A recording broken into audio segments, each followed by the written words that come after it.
эх орныхоо ирээдүйг болсон залуучуудыг яаж дэмжих үү?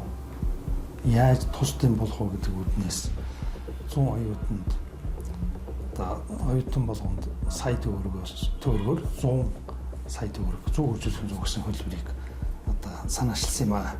За тэгээ оюутнуудын дунд зарлаад ингээд төсөл хөтөлбөрөө ингээд үүсгэхэд 1500 оюутан саналаа ирүүлсэн байна лээ. За тэгээ 1500 оюутан бас их ирсэн болохоор бид бол дээрээс нь 50 оюутныг нэмж нийтдээ 150 болгоё гэдэг 150-ыг үзүүлэх нь 150 гэсэн гэж хөтөлбөрийн нэрийг өөрчилсөн юм аа. Бидний ирээдүй бол оюутан залуучууд тийм оюутан залуучуудыг ингэж дэмжиж урам өгч сая төгрөг гэдэг чинь бага мөнгө шүү дээ. Гэхдээ сэтгэл шингэсэн ийм гоё бэлэг барья гэж бодож энэ хөтөлбөрийг хэрэгжүүлсэн зорилго оршиж байгаа маа. Тэгээ хамгийн үнэтэй хөрөнгө оруулалт оюуны хөрөнгө оруулалт гэдэг. Тэгэхээр бид энэ хөтөлбөрийг жил болгон үргэлжлүүлэе гэж бодож байна. Бүр тоогийн боломжтой байвал нэмий гэсэн тийм зорилготой байгаа. Би жижиг ухааны технологийн сургуулийн барилгын архитектур сургуулийн барилгын инженерчлэлийн 2 дахь дамжааны оюутан байна.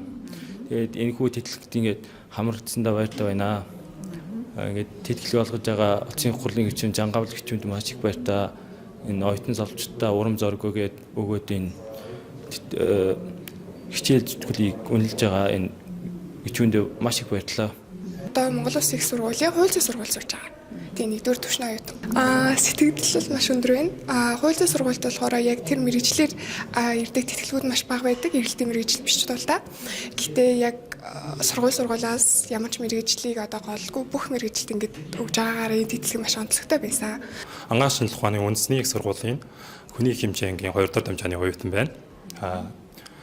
Өнөөдөр Баяуулгийн аймагт оюутнууд залуусад зориулсан энэхүү тэтгэлгийн эзэн болж байгаадаа маш их баяртай байна.